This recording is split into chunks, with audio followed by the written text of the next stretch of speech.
बिस्मिल्लाहिर्रहमानिर्रहीम। अस्सलाम वालेकुम स्टूडेंट्स। फिजियोलॉजी में हम लोग स्टडी कर रहे हैं डाइजेस्टिव सिस्टम। डाइजेस्टिव सिस्टम में हमने बहुत सारी चीज़ों को स्टडी किया, जिसमें डाइजेशन क्या होता है, डाइजेशन में कौन से पार्ट अपना रोल अदा कर रहे होते हैं। हमने डाइजेस्टिव जूसेस के बारे में स्टडी किया, डिफरेंट टाइप्स की मूवमेंट्स के बारे में हम लोग स्टडी कर रहे हैं आजकल।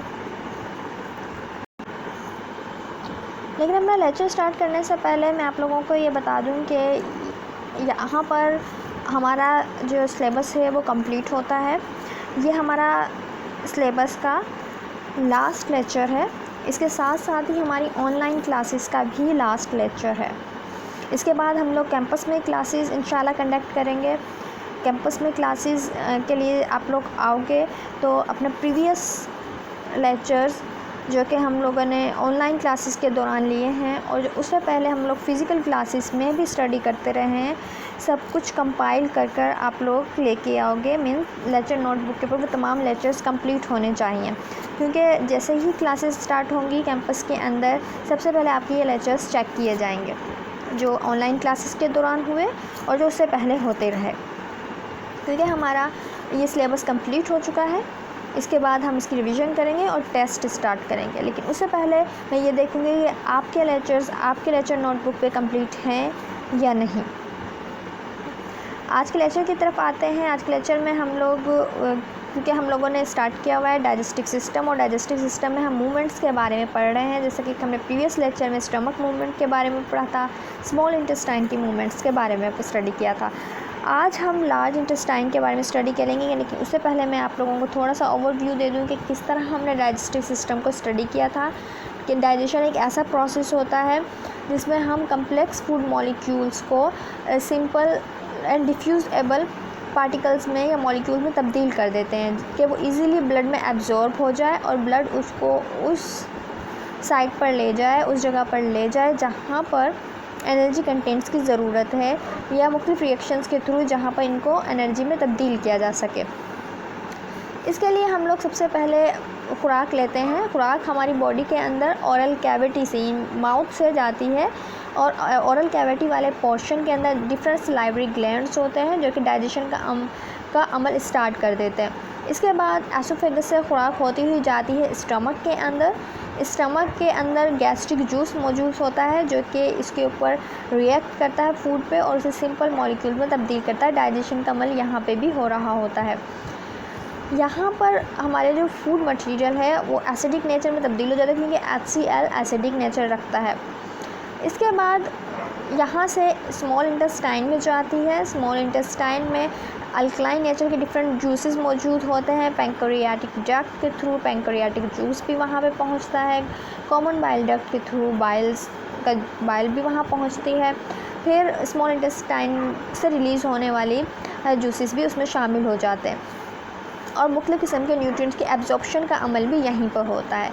इसके बाद फूड पहुँचती है कोलोन में, और हम ये कह सकते हैं कि लार्ज इंटेस्टाइन की तरफ चली जाती है। लार्ज इंटेस्टाइन में वो सब्सटेंस जो कि अनवांटेड होते हैं या फिर डाइजेस्ट नहीं हो पाते या बॉडी में एब्जॉर्ब नहीं हो पाते, वो रेक्टम में से होते हुए एनस के थ्रू बॉडी से पास आउट हो जाते हैं, और ये पूरा प्रोसेस चलता रहता है। इसमें डिफरेंट ऑर्गन्स हेल्प आउट कर रहे होते हैं, लाइक लीवर बाइल बनाने में मदद देता है, गाल ब्लैडर उसको स्टोर करने में मदद देता है।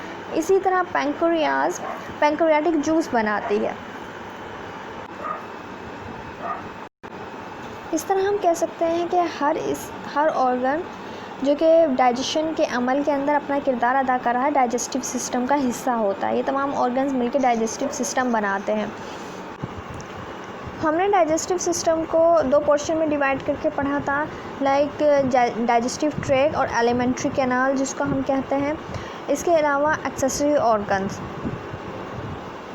यहाँ पे दिखाया गया है नंबर 1 से। जैसे ओरल कैविटी में फूड गया, ओरल कैविटी में जाने के बाद यहाँ पे 2 मार्क किया गया है। इट्स मीन ओरल कैविटी से होता हुआ एसोफेगस के थ्रू ये आया है स्टमक में। सेकंड इसका फेस स्टार्ट हो गया स्टमक में, गैस्ट्रिक जूस के थ्रू इसमें डाइजेशन का अमल हुआ और गैस्ट्रिक जूस जो है शामिल हो गया फूड के अंदर। फिर उसके बाद थर्ड पे आता है वो स्मॉल इंटेस्टाइन में, एंड फोर्थ पे आता है वो लार्ज इंटेस्टाइन में। तो ये थोड़ा सा इजी करके बताया गया है पूरा प्रोसेस को कि फर्स्ट के ऊपर आता है ओरल कैविटी के अंदर फूड, ओरल कैविटी से होता है ऑस्फेगस से होता हुआ स्टमक में जाता है, स्टमक से स्मॉल इंटेस्टाइन में, स्मॉल इंटेस्टाइन से लार्ज इंटेस्टाइन में, और स्मॉल इंटेस्टाइन में डिफरेंट एब्जॉर्प्शन हो रही होती हैं पार्टिकल्स की।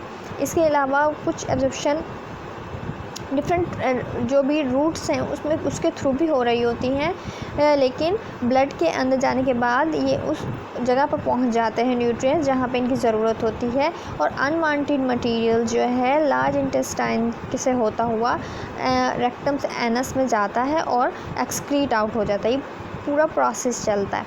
अब इसके अंदर डिफरेंट ऑर्गन्स के क्या कंट्रीब्यूशन है ये हमने 1 बाय 1 स्टडी कर ली थी। आज हम लोग स्टडी करने वाले हैं स्पेशली लार्ज इंटेस्टाइन मूवमेंट्स को। तो उससे पहले हम लोग लार्ज इंटेस्टाइन को देख लेते हैं। देखिए स्मॉल इंटेस्टाइन दिखाई गई है ये मिडल में, यहाँ पे लार्ज इंटेस्टाइन उसके इर्द गिर्द होती है, लेकिन दरमियान में स्मॉल इंटेस्टाइन होती है, उसके इर्द गिर्द ये आप देखिए ग्रीन कलर की जो है ये लार्ज इंटेस्टाइन है। इसकी डिफरेंट पोर्शंस हैं, लार्ज इंटेस्टाइन की डिफरेंट पोर्शंस हैं, लाइक हम कह रहे होते हैं clone, transverse clone, ascending clone and descending clones. In different portion से डिवाइड किया जाता है। इसके अलावा सिकम, ठीक है, रेक्टम, एनस, एक पूरा प्रोसेस चलता है और फूड मुख्तलिफ मराहिल से गुज़रती हुई डाइजेशन के अमल को पाए तक मिल तक पहुँचाती है।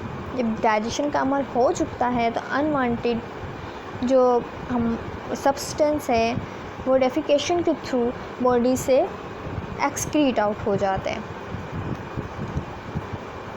तो मूवमेंट ऑफ लार्ज इंटेस्टाइन की तरफ आते हैं। Movement of large intestine different किस्म की मूवमेंट्स हमारी बॉडी में देखने में आती हैं। स्मूथ मसल्स की कंट्रक्शंस की वजह से मूवमेंट्स देखने में आती हैं, रिलैक्सेशंस की वजह से देखने में आती हैं। तो हम अमूमन कह रहे होते हैं कि स्टमक में भी मूवमेंट हमने स्टडी की, स्मॉल इंटेस्टाइन में भी की। आज हम लार्ज इंटेस्टाइन मूवमेंट्स के बारे में स्टडी करेंगे। As usual the large intestine shows sluggish movement. Sluggish का अगर हम मतलब लें आम इंग्लिश में या इजी ज़ुबान में तो स्लो मूविंग को कहते हैं स्लगिश। तो as usually the large intestine show sluggish movements. Still, these movements are very important for mixing, propulsive and absorption function। ये movements की इम्पोर्टेंस क्या है कि एक तो ये मिक्सिंग का काम करती हैं, इसके अलावा ये फूड को एब्जॉर्ब होने में भी मदद कर रही होती हैं और आगे की तरफ पुश आउट भी करती हैं डाइजेस्टिव ट्रैक्ट में।